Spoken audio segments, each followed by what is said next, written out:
Hey everyone, this is Meghna, the founder at Teen Chapter.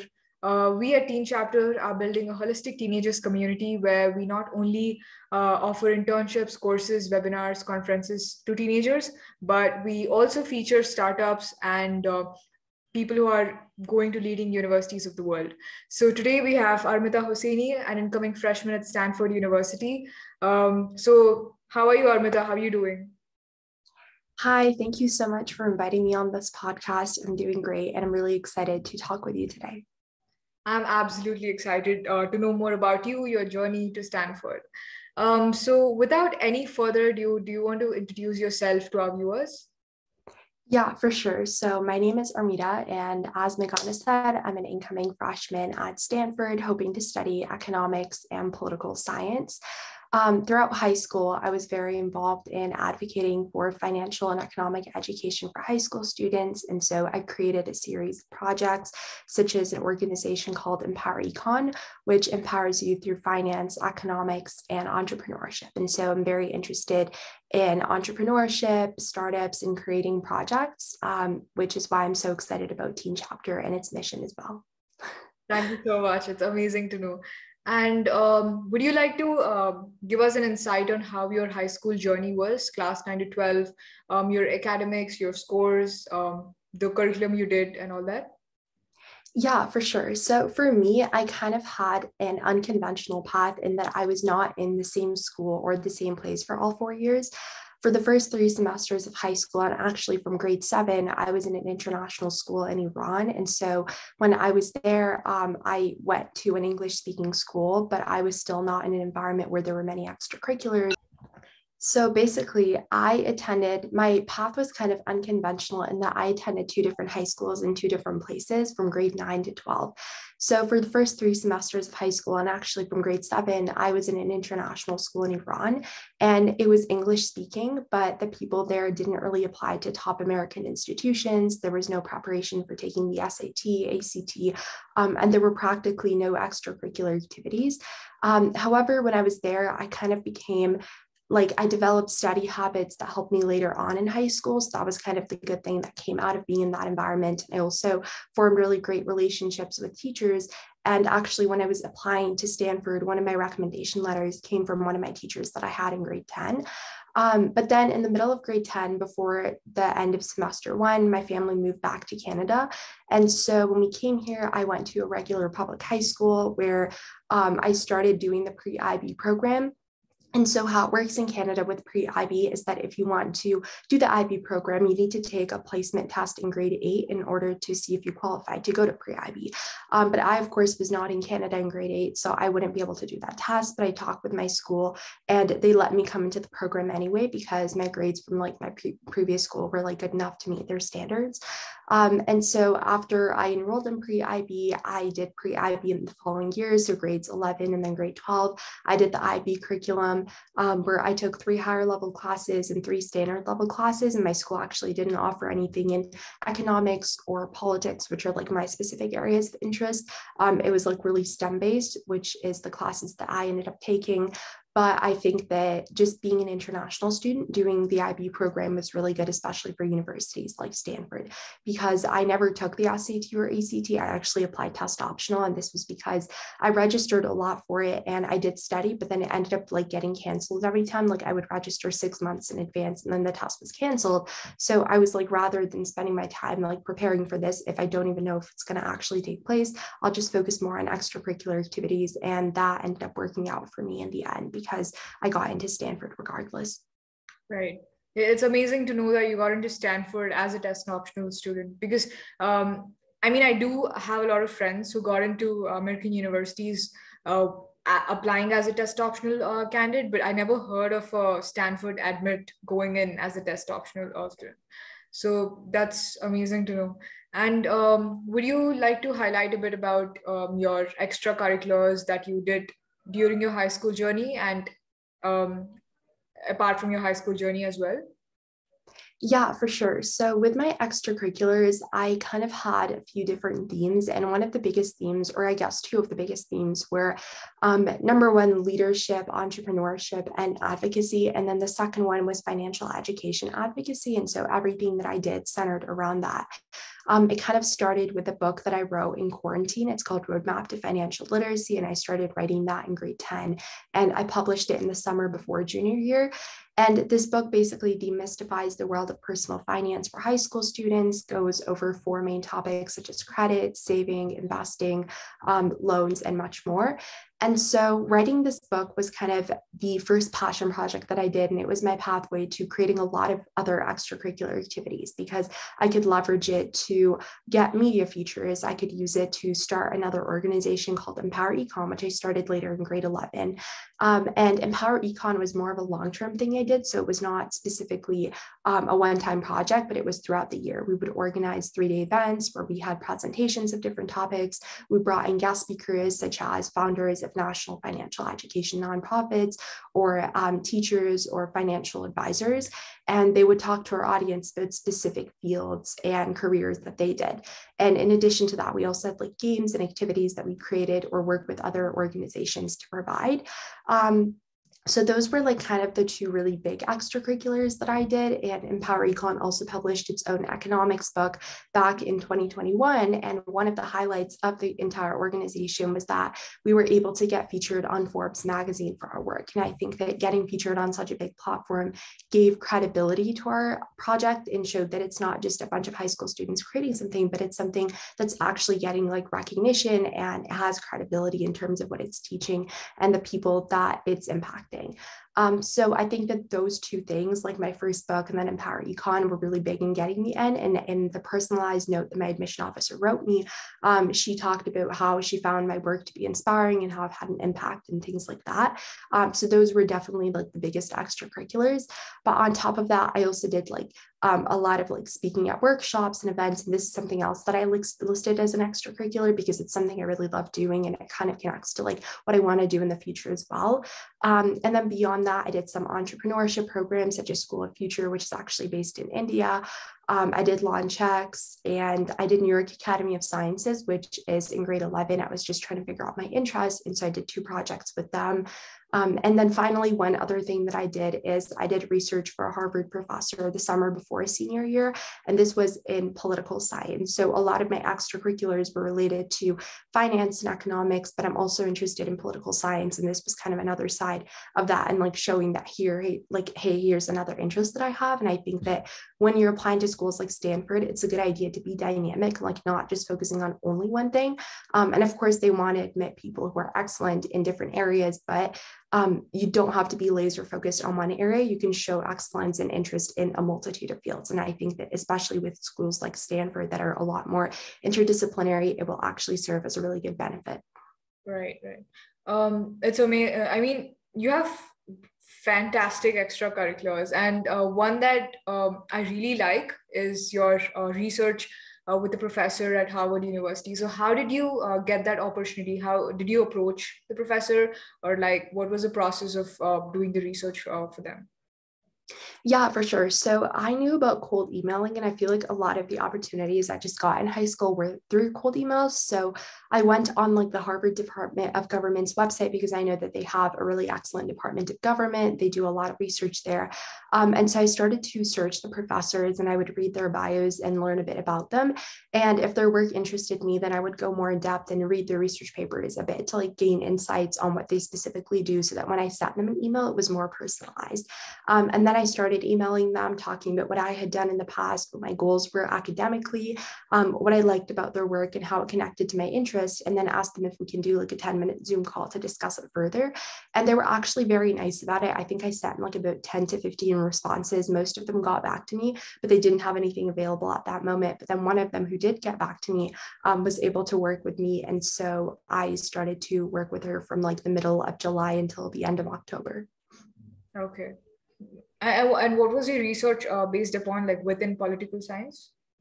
Yes, it was about political science, and specifically it was about discrimination in international organizations, particularly the World Trade Organization.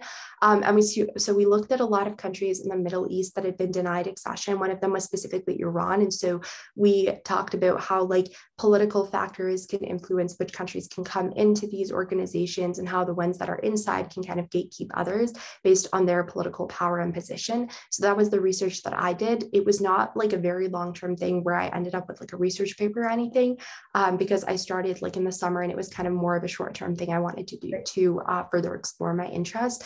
But I did write like a 10-page memo for the professor, and she used this when she was writing her book. So like whenever she wanted information on this specific topic, she would like use the memo to write the book. And I also got a recommendation letter from her for Stanford, and I did not read the letters. I don't know how much it helped, but that was one thing that I think was helpful as well. Okay. Okay. And out of all the extracurriculars you did throughout your high school, which one was your favorite? And what do you think, which extracurricular had helped you most in getting into your dream university? I think I would definitely say Empower Econ because it was like a long-term project that I did. And even though like different extracurriculars ended, different programs ended, Empower Econ was like always with me from the time I created it and like even now. And I think because there's so many different facets to like running an organization, there's cold emails you have to send, a special schedule with guest speakers, you're planning events, you're getting media features. It taught me like a lot of different skills, which I really appreciated. And then also being able to figure out what I like doing, what I don't like doing, and just developing like further leadership skills. Because for me, like when I'm leading Empower Econ, I love to listen to a lot of podcasts on leadership, and it just kind of like shapes my perspective of like my daily interactions. And I think that was something that was super helpful for me throughout high school, college admissions side. And I think that it did help me a lot with my Stanford admission because it shows a lot of commitment, like being able to continue something for like 2 years or like 1 year and not give up, but then also continue to grow it and continue to demonstrate success, I think is something that's very important because a lot of times people do like extracurriculars here or there or projects that they create, but if they don't show continuity, then maybe an admission officer won't trust that you're actually that passionate about it and that you're just like changing your mind all the time, which doesn't look good specifically on an application. Right. I completely agree. You know, you have the passion and you are consistent in what you're doing. I think that will show a lot in your application to any university. And also for someone who doesn't have the opportunities, for example, you did so many programs, you were interning at great places, you got featured in Forbes. So imagine a person who doesn't have all these opportunities, or who doesn't have the network to get those opportunities, or who's not doing an IB program. So what is your advice to them on getting into Stanford? How can they build their profile and get into Stanford? That's a great question because personally for me, like when I came to Canada in the middle of grade 10, I literally had like zero extracurriculars, knew no one, and like not even exaggerating. So like if I applied to Stanford, I'd have nothing on my application. And so within like the span of grade 11, I feel like that's when I was able to accomplish a lot. And it's because I became like very focused on like my goals and what I wanted to do. And I wasn't like distracted by other things. I feel like a lot of times with like social media and so many apps, like our attention is being pulled in a million different directions. But especially because of like the pandemic and being at home all the time, I was able to focus on like my goals, what I wanted to do. And so what I started doing was first, I watched a lot of videos online by students who had gotten into Stanford because that kind of gives you the blueprint and helps you understand like what was successful, what was not successful. And based on that, I started to like work on my own things. But then, for instance, when I was writing my book, I would reach out to people on LinkedIn who I knew were finance students or who were working in finance, and I would ask them for advice, or I would ask them to like proofread my book. So I think like using LinkedIn to build your profile is really important. And going out there and creating your own opportunities, because like 9 out of 10 of the extracurriculars I did, other than like the finance club at my high school, they were all like programs that I found myself or projects that I created. So I think like if you go out there, I think you can find a lot of opportunities. And if you surround yourself with people who have similar goals to you, you're able to see a lot more success. Right, right. I completely agree with that. I mean, it's not like I got into a top university in the US or something, but I did get into one or two universities in the US with a lot of scholarship, but I ended up not going. But yeah, even I went to a school where we did not have any opportunities. But then it all depends on how you find opportunities, how you reach out to people and all that. And definitely LinkedIn is an very useful platform to network, to ask people for suggestions. Personally, for me, I found amazing mentors on LinkedIn and I'm still connected with them. I found some of my team members at Teen Chapter on LinkedIn. So that's a great platform. Yeah. Did you receive any scholarship or any financial aid to attend Stanford? I did not apply for scholarships or financial aid, but there's some that I do know of. There's one that's called Global Atlas or something like that, that I saw some of my friends applying to, and they kind of have these like intelligence tests or things that they do. And then in the end, they give you like $50,000 and a trip to California to go to UC Berkeley, I believe. And then there's Rise for the World, which is another scholarship. And that one is for like, if you I think you have to create some sort of like project in the process, and then they give you some benefits. I think they give quite a bit of aid, and then they also give like mentorship.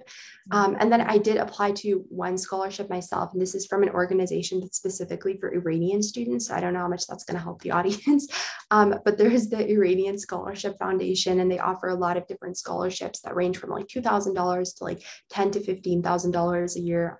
So there's also that as well if people are interested. All right, that's an amazing information, and I hope it helps some of our viewers. And also, what universities did you apply to? Did you only apply to universities in the US or in Canada, or like? I applied to like 6 out of 8 Ivy Leagues, I believe, and then I applied to universities in Canada.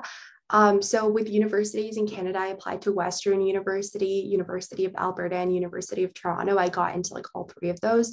And then with America, I applied to, or I think I may, yeah, okay. So I applied to UC Berkeley, UCLA, Stanford, Harvard, Yale, Princeton, Brown, and then UPenn, a lot of schools, I don't remember. But then kind of the difference was that like with Stanford, it was the school that I really wanted to go to. So I was working on the application from like July until November. And then when I got deferred from Stanford in December, I worked on that again, like to write a letter of continued interest and things like that for like months. And so for that, I put in a lot of effort. But like with the other universities I applied to, I literally wrote their essays like the day that they were due. When I look back, those essays were so bad, I would not have admitted myself. Yeah, I think like, I don't know if I would have had a different result if I like wrote better essays, but I may have still been rejected. So I don't know. But I got into University of Pennsylvania, Wharton, UC Berkeley, and Stanford. I was waitlisted at UCLA and Columbia, and then I was rejected from Harvard, Yale, Princeton, Brown, and yeah, I think that's it. Oh, okay. Yeah, I actually like a year ago when I mean, for the last 4 or 5 years, I've been watching all the student videos, application videos to American universities.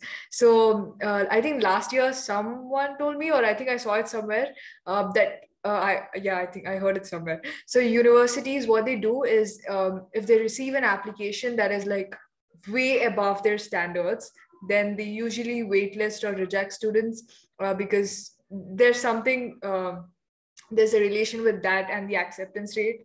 So if they accept someone and then they reject the offer, something happens to the acceptance rate.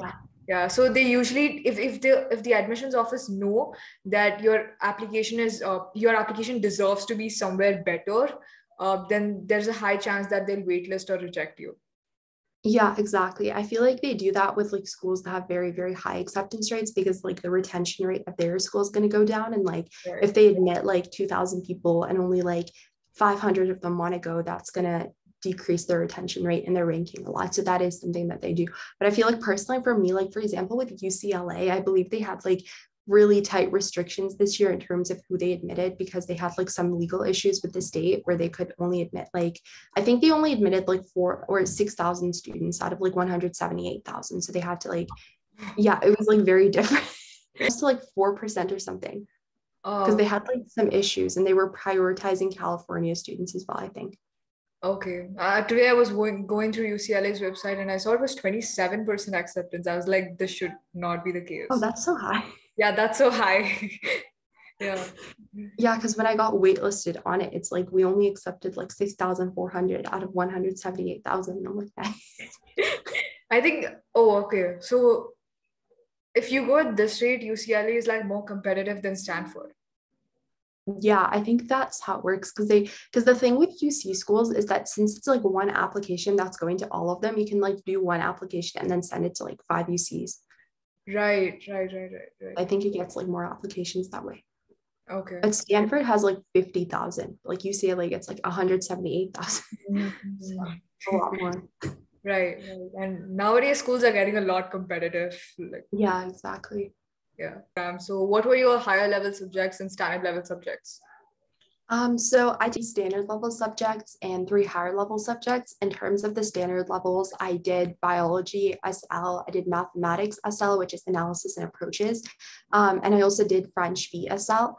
And then in terms of the higher level courses, I did chemistry HL, English literature AHL, and history HL, and this was history of the Americas. And so I think that for me, like my school did something where we finished math and biology SL during grade 11.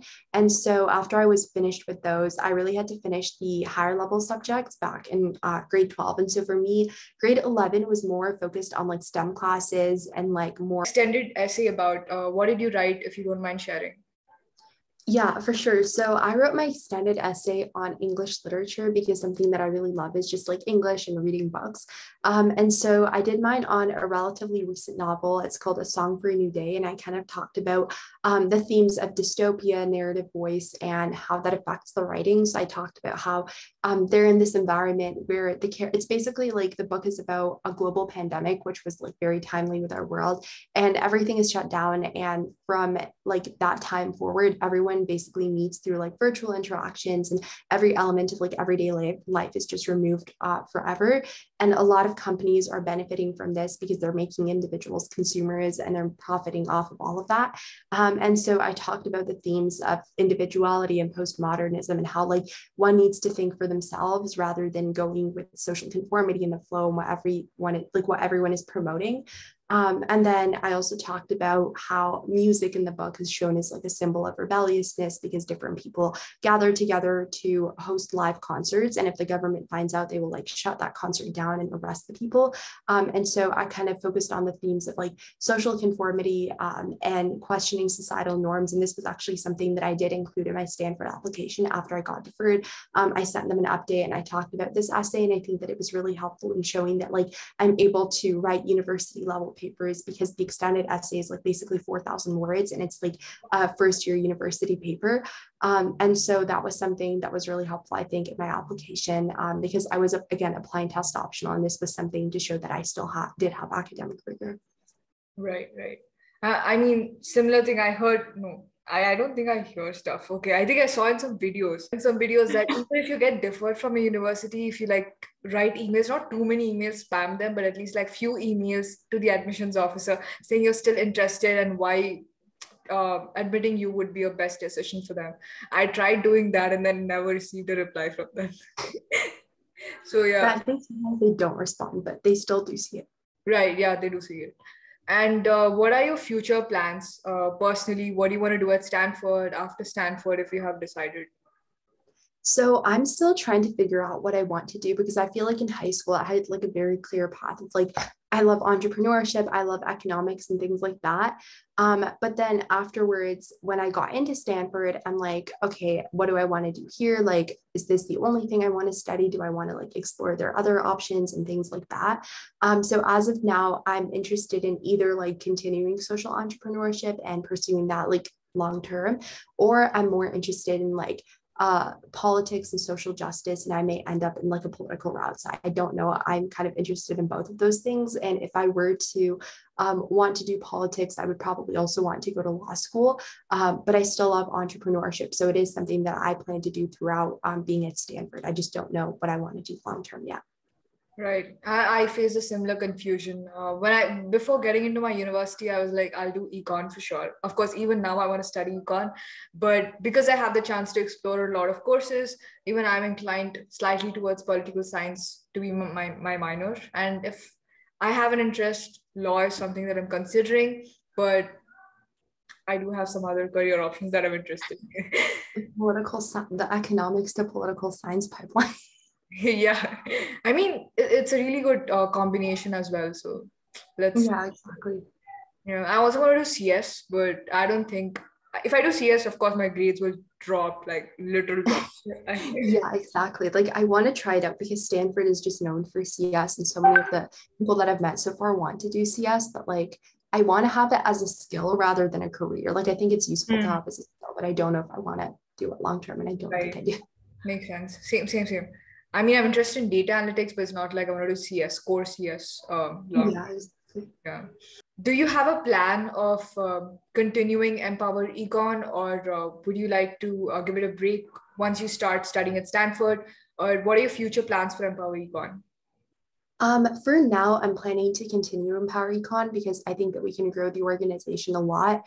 And I'm actually trying to like work on it this summer before I go to Stanford, because from what I hear, like Stanford is a very like fast-paced and busy environment. And so when I actually go there, maybe I won't have as much time, especially my first quarter, to like work on extracurriculars, and I just need to focus on like adjusting to the environment. But as of now, it is something that I do want to continue growing because I love like entrepreneurship, financial literacy, and I think that it's, you know, our audience is really passionate about the organization's mission, and I'm really enjoying what I'm doing, and like so is the team. And so I am planning to continue the organization.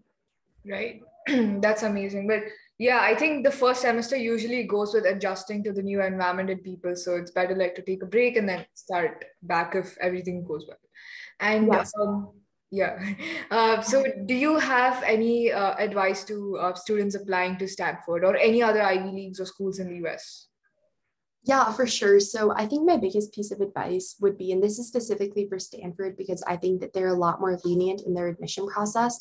But basically, I would recommend not being so worried if your stats are not perfect or you're not just like a perfect applicant overall, because these universities practice holistic admissions. And so they do seriously consider other parts of your application, because it's like ultimately when a Stanford admission officer is evaluating your application, they don't care about a few different points in like GPA or like your grades. What they're essentially looking for is, do you have the potential to change Stanford for the better and then one day also change the world? And that is like the one thing that they look at. And so if they do see that potential, they're willing to overlook like lower test scores or like lower grades. Like for instance, when I was applying, I honestly did not think that I was going to get into Stanford because academically, I'm like below average. Like I never took the SAT or ACT. I'm ranked like 29 out of 450 people in my class. And like literally everyone that I saw get into these schools is ranked between like 1 to 5 or something. And I also did not have like straight A's. I did have 2 B's in French. And I heard from like a previous admission officer that like you should try to get straight A's and things like that. So personally for me, like I thought I'm never going to get in. But because I was able to, number one, show like a variety of extracurriculars that I did really well in. But number two, I showed that I was like a really good fit with Stanford, and I would use their resources to like the maximum ability, which is something that I specifically showed in my letter of continued interest. They were able to overlook that because like it showed that I wasn't just after Stanford because of its brand name or the recognition, but that I really saw myself going there and saw I was a good fit. So if you're a good fit with the institution, a few bad grades or like a difference in ranking is not going to, you know, affect your ultimate outcome, I think. And I've seen, like, I personally have seen other students who have gotten into Stanford test optional. I feel like for me, that was one thing that like really motivated me to apply test optionals. Like it definitely is possible.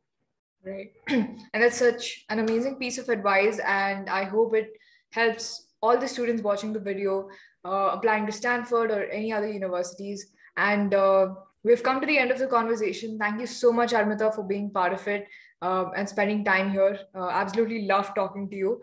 Always. Me too. Thank you so much for having me. This was awesome. Thank you so much. And have a great day, everyone. We'll stay tuned and we'll come back with another interaction with an amazing candidate soon. Thank you. Me too. Thank you so much.